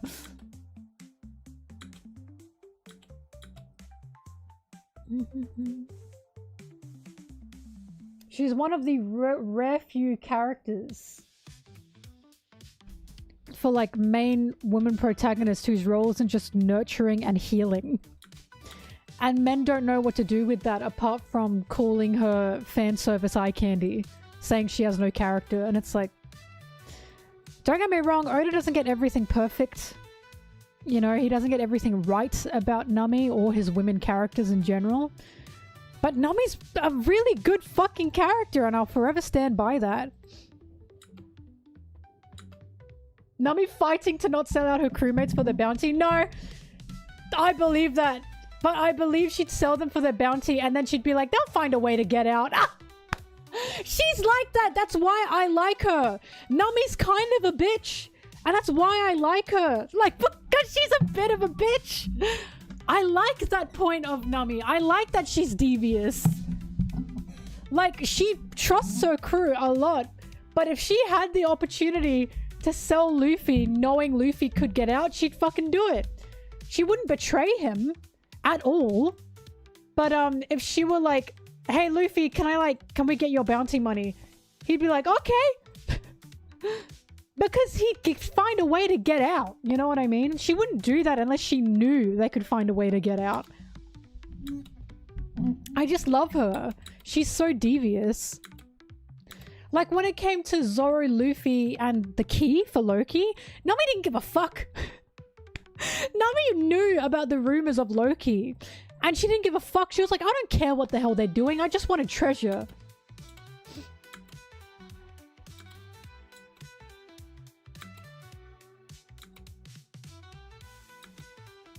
Nami, yeah. I mean, Nami got a weapon upgrade. She got Zeus. Usopp didn't have to make that for her. I just love Nami. But yeah, it doesn't surprise me that it's like... Because it's awkward, because again, Oda doesn't get his women right at all. Oda does write in misogynistic ways. But he also knows how to write people. Like, there's this belief that he is the most misogynistic writer, and I will never say he is. I'd say he's got good intentions and he goes about them badly sometimes. He still draws his women the way he draws them. And he still has jokes that are not all funny. But the way he writes Nami and his girls, Robin as well, is just fucking awesome. He's got really, really good women characters. They're really good. Like Hiyori? The spotlight Hiyori got in Wano, the way she was side by side with Gear 5 is fucking awesome. It made me go, whoopee! I was shocked that Hiyori got that kind of spotlight. I mean, remember, Nami wouldn't get them a fridge that could lock until Frankie made them one. She went, not that important, even though Sanji was like, please, please.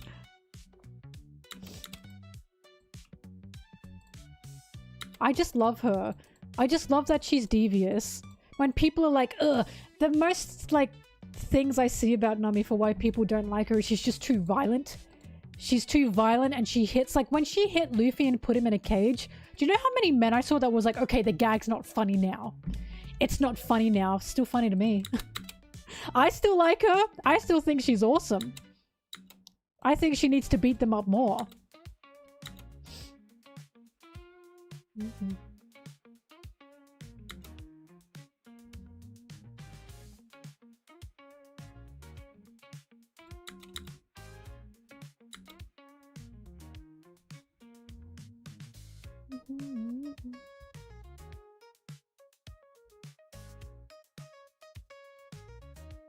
Marry my dear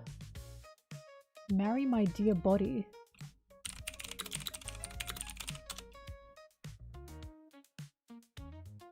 Never heard of this. Oh, my dead body!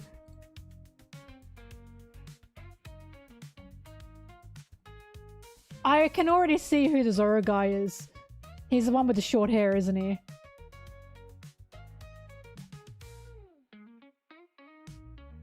He's even wearing green. Wait a minute! Maybe I gotta have a look at that.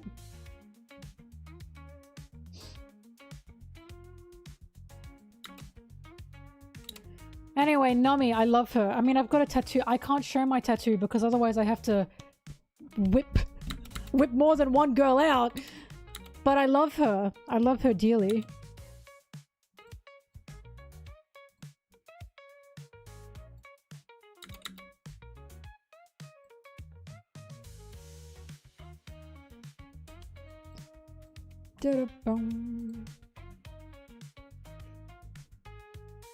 I've got 2 tattoos. I want more. I really... My next tattoo is definitely going to be an ambi palm here. I really want an ambi palm.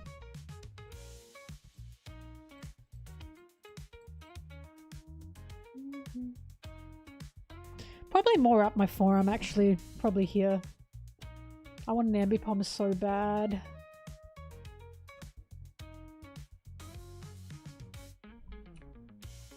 Ambi Palm's my favourite.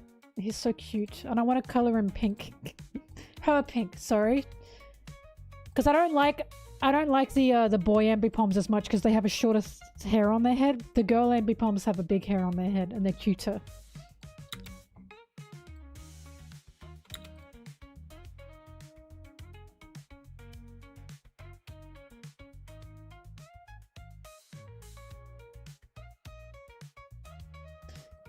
The second one is a huge Sanji and drag up my thigh.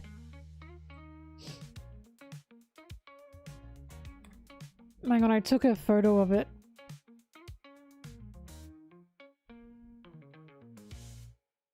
My mum's baffled by it, by the way.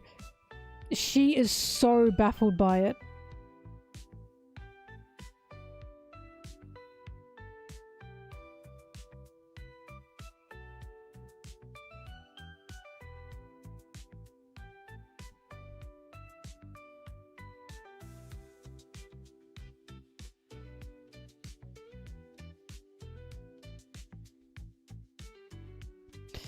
God, when did I get it?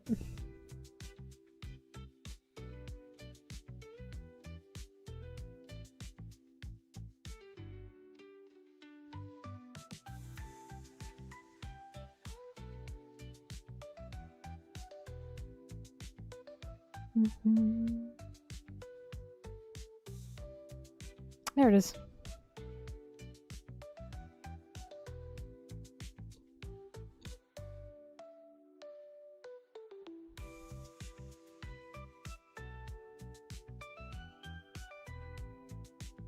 Hang on, I'll show it off. I can't show it now because obviously it's on my thigh and I'm wearing long pants. And I'm not showing the MelonTeee to the world.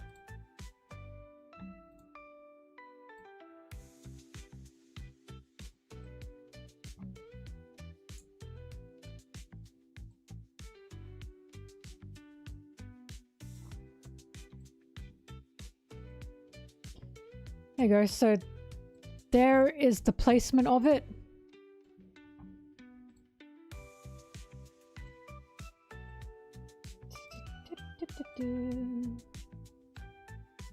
And then... oh god, these images are so big. Then here's the tattoo itself. Oh. It's so good. I can't wait. For the first time ever, I can't wait for summer so I can wear like a mini skirt.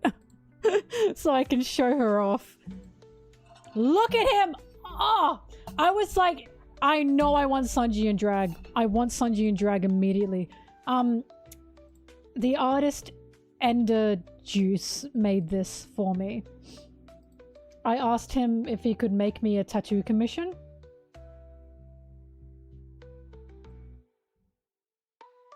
And Juice, sorry.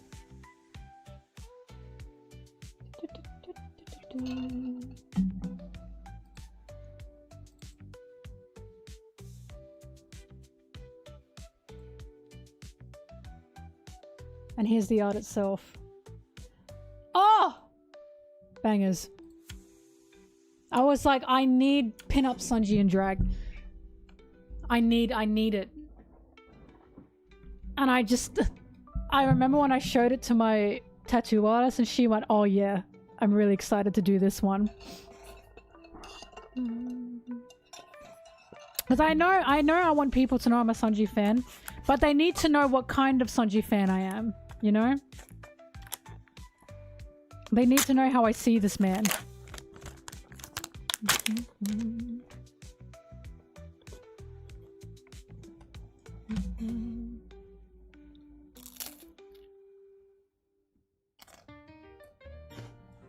Thank you, Thrash.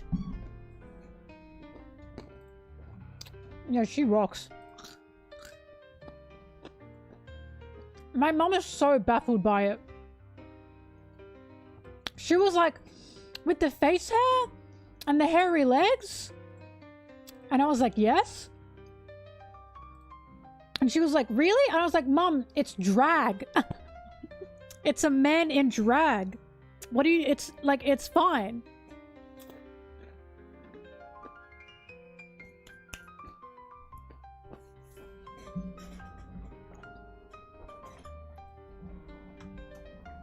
Whoop.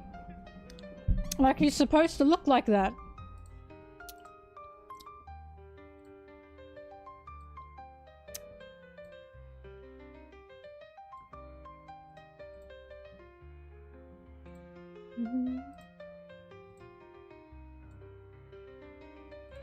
But for the first time ever, I'm excited for the weather to get warmer so I can show it off.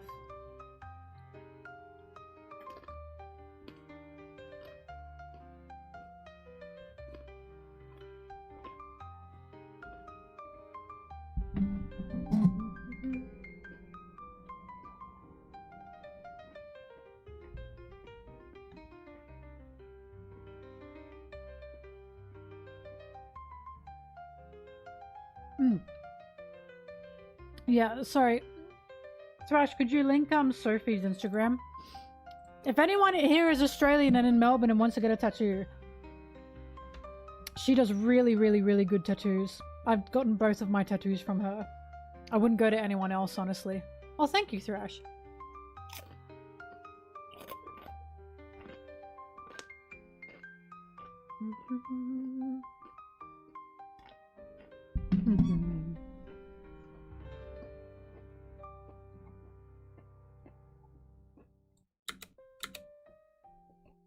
Whoop.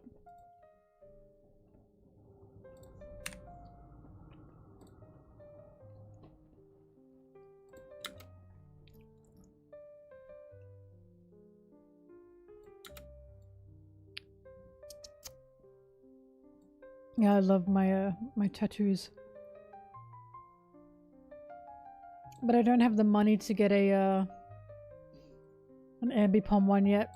I have to save my money this year. It's awful.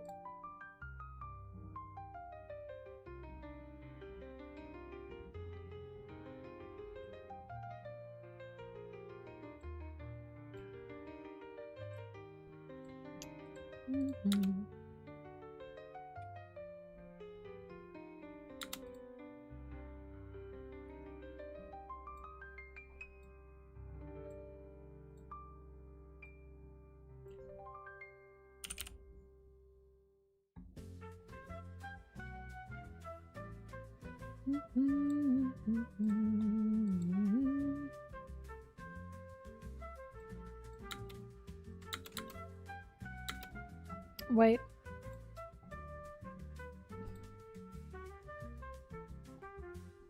That's what I was looking for.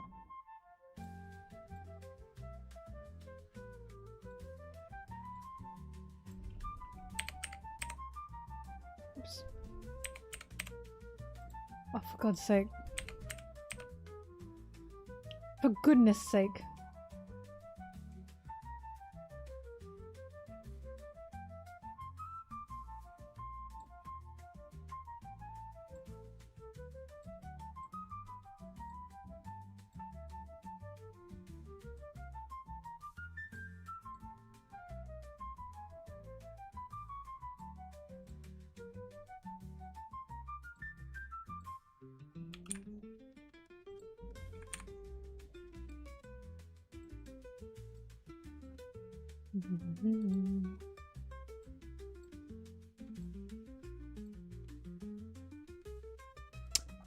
That's not what Vegapunk looks like.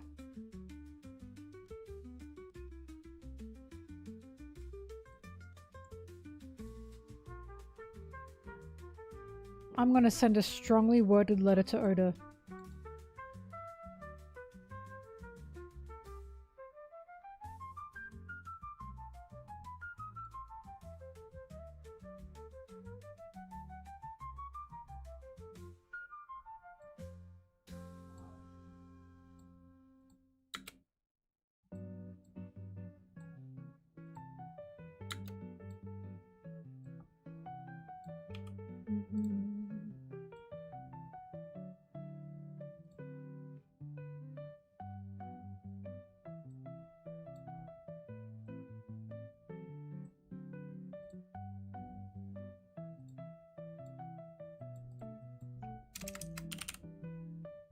I'm gonna do this part and then I'm gonna be done streaming for today. Sorry, like I said, short stream. But I got shit to do tomorrow. I won't be streaming tomorrow.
Alright.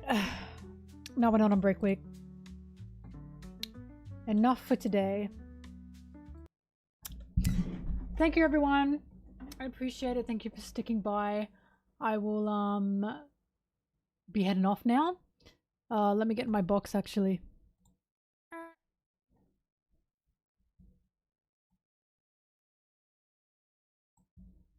Okay. Thank you, everyone. I will see you probably the day after tomorrow, because like I said, I'm not streaming tomorrow. Thank you for dropping in. Thank you for talking. I always appreciate it. And I will see you when I see you. Bye-bye. Bye, everyone. Bye-bye. Bye-bye. Bye-bye. Bye-bye. Bye-bye. Bye. Bye. What up?